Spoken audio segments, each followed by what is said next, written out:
Taking on the impeachment process, more Republican lawmakers are speaking up against how the impeachment inquiry in the House of Representatives is being conducted. This follows testimony from the top U.S. diplomat to Ukraine, who on Tuesday directly linked President Trump to the withholding of U.S. military aid in return for political favors. Here to report on where it all stands today, our own Lisa Desjardins and Yamiche Alcindor. Hello to both of you. So, Lisa, I'm going to start with you. I know you were talking to a lot of folks on the Hill today. Yeah. What are congressional Republicans saying as they push back against this impeachment inquiry? And do you get a sense of how much pressure they are feeling to defend the president? It's tremendous pressure, and what a difference a day makes, because we saw, I think, Republicans, especially in the Senate yesterday, struggling to understand that testimony of that top diplomat from Ukraine, Bill Taylor. Today, we heard the sound of a resounding defense of the president. Part of that came from a White House lunch that the president had with a few Republican senators, including Senator Lindsey Graham. At that lunch, Graham told us, reporters at the Capitol today, that the president said he feels in his bones this process is unfair. He wants, urges, demands Republicans push back. Here's how Lindsey Graham described where he is on the process. And when you're talking about removing the president of the United States, seems to me you'd want to have a process that is consistent with who we are as Americans and consistent with what Bill Clinton was allowed to do, Richard Nixon was allowed to do, and the process in the House today, I think, is danger to the future of the presidency. Because if you can drive down a president's poll numbers by having proceedings where you selectively leak information, where the president who's the subject of all this, is pretty much shut out. God help future presidents. So he's saying quite a lot in that soundbite. Let me break it down quickly. When he's talking about Bill Clinton and President Nixon, what he is asking for in part is the chance to basically the president should be able to object to testimony, see the testimony against him, have his own counsel, his own witnesses. Now, Democrats say that's coming. They're saying this closed-door process so far is the initial investigation phase. Now, when Lindsey Graham talks about poll numbers and leaks, he's talking about the testimony that we've seen, the opening statements especially from some witnesses. You know, Lindsey Graham admitted to me he's not exactly sure where it's coming from. He suspects House Democrats are putting that out there. But a bigger picture here, Judy, when I talk to House Democrat or House Republicans in particular, they say they feel such pressure to fight for this president because their base is telling them they have to fight for this president. They have been told by statistics, this president is not just the one controlling the Republican message, he is the Republican message. So they have to storm committee hearing rooms to show they're behind this president. And one source told me today, they think that isn't going far enough, that they want to really tell their base they're fighting for the president.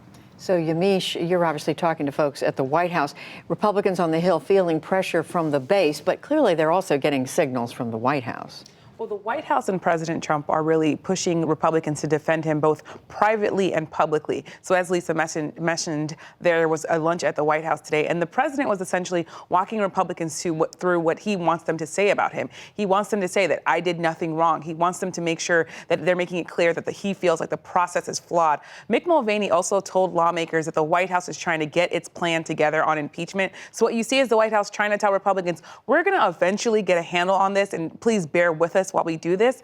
And then publicly, the president has been making statements. On Monday, we saw the president really lash out at Republicans and say, you need to get stronger. The Democrats here have their stuff together. They're sticking together. And I'm having to deal with Senator Mitt Romney of Utah, who is tweeting and going on TV, basically really criticizing me. And that's not what I want to see. I want to see more people getting on TV and defending me. And then we saw the Republicans storm the Capitol and go into that secured facility and basically do exactly what the president said. That was what he saw as getting tougher and really the kind of loyalty that he's been seeking. So what are you hearing about the president's attitude toward all this? Anger, frustration? I mean, where do they put it on a scale of whatever?